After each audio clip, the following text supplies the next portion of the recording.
तो बच्चों last lecture के अंदर हम लोग ने इम्प्लिसिट फंक्शंस और एक्सप्लिसिट फंक्शंस को देखा था और इम्प्लिसिट डिफरेंशिएशन को भी देखा था।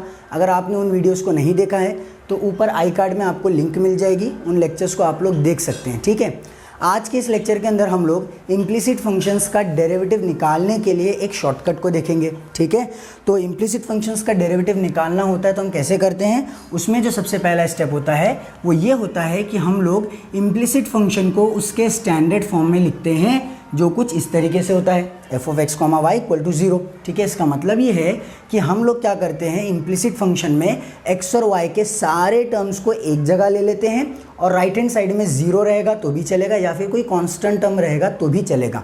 x और y क्या होने चाहिए, सारे एक जगह आने चाहिए। ठीक है, समझ में आ गया। ठीक है, ये पहला स्टेप है। सेकेंड स्टेप में हम लोग क्या करते हैं, डायरेक्टली dy/dx निकाल लेते हैं। कैसे निकलता है dy/dx, तो dy/dx एक नेगेटिव फ्रैक्शन होता है। dy/dx क्या होता है, एक नेगेटिव फ्रैक्शन होता है जिसके न्यूमरेटर में हम लोग y को कांस्टेंट रख के x को डिफरेंशिएट करते हैं और डिनोमिनेटर में x को कांस्टेंट रख के y को डिफरेंशिएट करते हैं। ठीक है, समझ में आ गया। बस निकल गया डेरिवेटिव इम्प्लिसिट फंक्शन का। विद इन फ्यू सेकेंड्स ये काम हो जाता है। एग्जाम्पल लूँगा तो समझ में आएगा। ठीक है, तो ये क्या है, एक इम्प्लिसिट फंक्शन है, यहाँ पर ये स्टैंडर्ड फॉर्म में है। ठीक है, अब आप बोलोगे कि सर 81 को लेफ्ट में ले लो, तो ठीक है 81 को लेफ्ट में ले लो तो भी चलेगा, नहीं लोगे तो भी चलेगा क्योंकि वो कांस्टेंट है। समझ में आ गया। चलो, x और y वाले सारे टर्म्स एक जगह होने चाहिए।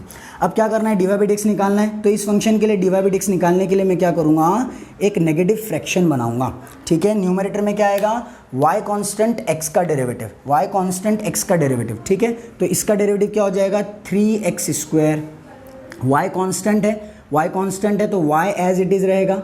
ठीक है, डेरिवेटिव किसका निकलेगा, सिर्फ x² का। x² का डेरिवेटिव क्या हो जाएगा, 2x। x² का डेरिवेटिव 2x। y कांस्टेंट है इसीलिए वो एज इट इज़ रहेगा। समझ में आ गया। जैसे कि हम लोग 5x² का डेरिवेटिव निकालते हैं तो क्या मिलता है अपने को, 5 × 2x मिलता है। समझ में आ रही है बात। 5 कांस्टेंट था, वो एज इट इज़, x² का डेरिवेटिव 2x। बिल्कुल यहाँ पर भी वैसे ही हो रहा है। तो 3x² + 2xy प्लस में आगे बढ़ोगे तो यहाँ पर y² कांस्टेंट है, x का डेरिवेटिव, और x का डेरिवेटिव कितना होता है, 1 होता है। समझ में आ गया। तो इसका आंसर आ जाएगा 1 × y² यानी कि y²। प्लस में इसका डेरिवेटिव निकालोगे 0 आएगा क्योंकि हम लोग y को कांस्टेंट मान रहे हैं। ठीक है, क्लियर हो गया। चलो, तो न्यूमरेटर हो गया। अब डिनोमिनेटर में क्या करना है, उसका उल्टा। ठीक है, डिनोमिनेटर में x को कांस्टेंट मानना है और y को डिफरेंशिएट करना है। ठीक है, तो x कांस्टेंट है तो x³ का डेरिवेटिव क्या हो जाएगा, 0। इसको लिखेंगे नहीं। यहाँ पर आ जाओ, यहाँ पर x² कांस्टेंट हो जाएगा और y का डेरिवेटिव निकलेगा। तो x² कांस्टेंट है तो x² as it is, y का डेरिवेटिव y के रिस्पेक्ट में कितना होता है, 1 होता है, तो 1 लिखेंगे नहीं। आगे बढ़ते हैं, x × y²। ठीक है, तो x कांस्टेंट है, x as it is, y² का डेरिवेटिव निकालो y के रिस्पेक्ट में तो क्या मिलेगा, 2y मिलेगा। तो यहाँ पर क्या आ जाएगा, 2xy। क्लियर हुआ। प्लस में y³ का डेरिवेटिव क्या हो जाएगा, 3y²। समझ में आ गया। This is the value of dy/dx। बस दैट्स इट। समझ में आ गया किस तरीके से हम लोग इम्प्लिसिट फंक्शंस के लिए dy/dx की वैल्यू निकालते हैं शॉर्टकट के जरिए से। क्लियर। ये वाला देखते हैं, ये थोड़ा सा मुश्किल लग रहा है लेकिन बहुत आसान है। ठीक है, क्या करेंगे, सबसे पहला स्टेप स्टैंडर्ड फॉर्म में लिखेंगे जो इसका जनरल फॉर्म है। तो x y वाले सारे टर्म एक जगह ले लो।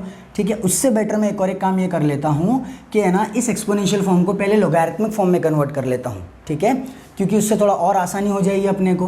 तो हमें पता है कि n = a⁻x अगर ये एक्सपोनेंशियल फॉर्म है तो इससे लोगैरिथमिक फॉर्म बनाने के लिए हम लोग क्या लिखते हैं, log of n to the base a = x। समझ में आ गया। तो ये e⁻x है तो ये क्या बन जाएगा, e⁻x - y = log to the base e x/y।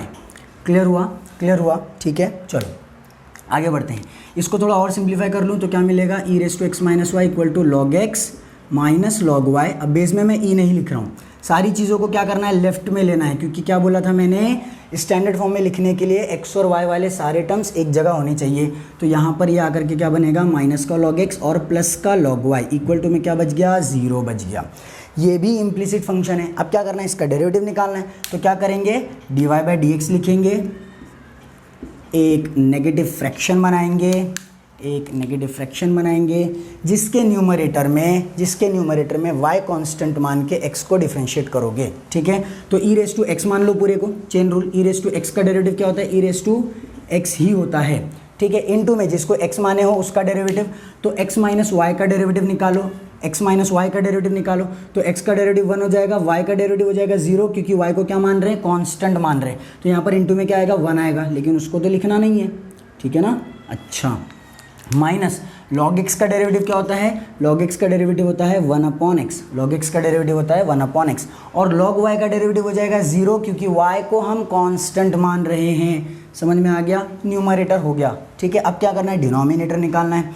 Denominator में क्या हो जाएगा, इसका डेरिवेटिव ले लो, इसको y मान लो, e रेस टू y का derivative e raise to y होगा, इनटू में जिसको y मान रहे हो उसका डेरिवेटिव, x माइनस वाई का डेरिवेटिव निकालोगे तो x का डेरिवेटिव 0 होगा, क्योंकि x कांस्टेंट है, और माइनस वाई का डेरिवेटिव y के रिस्पेक्ट में -1 होगा। समझ में आया क्या बोला मैंने, x माइनस वाई का डेरिवेटिव निकालना है y के रिस्पेक्ट में, ठीक है, taking x as a constant.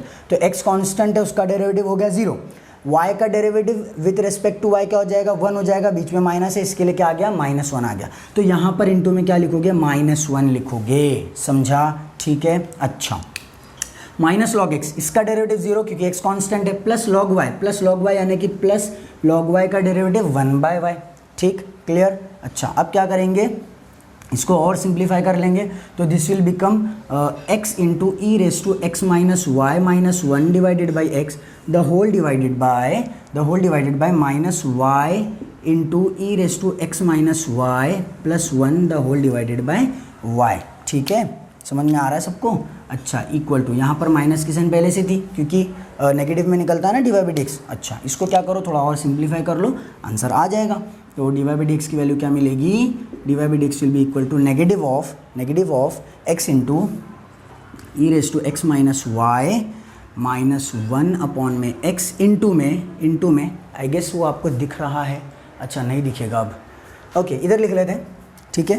तो यहाँ पे लिख रहा हूँ मैं, ध्यान से देखना जरा, D Y by D X is equal to negative में x e raise to x minus Y minus 1 में एक्स इंटू में जो डिनोमिनेटर में चीज़ है वो कैसी हो जाएगी, उल्टी हो जाएगी, रेसिप्रोकल, यानी कि अपने को यहाँ पर मिलेगा y/1 minus y e raise to x minus y, ठीक है, क्लियर हो गया सबको। चलो, तो ये अपना क्या है, फाइनल आंसर है। तो d Y by D x क्या आ जाएगा, d Y by D x will be equal to minus में y बाई एक्स इंटू में x e raise to x minus Y minus 1/1 minus y into e raise to x minus y. This is the value of d Y by D x. Clear हो गया सबको, ठीक है। अब ये 3 questions आप लोग खुद से ट्राई करके देखिए कि आपको मेथड समझ में आया है या नहीं समझ में आया है, और जो भी इनके आंसर्स आएंगे वो आप लोग मुझे कमेंट सेक्शन के अंदर लिख करके बता सकते हैं। अगले लेक्चर में मिलेंगे एक और शॉर्टकट के साथ, तब तक के लिए ऑल दी बेस्ट। और अगर आपने चैनल को सब्सक्राइब नहीं किया है अब तक के, तो चैनल को सब्सक्राइब करिए, ताकि ऐसे वीडियोज़ आप तक के मैं लाता रहूँ।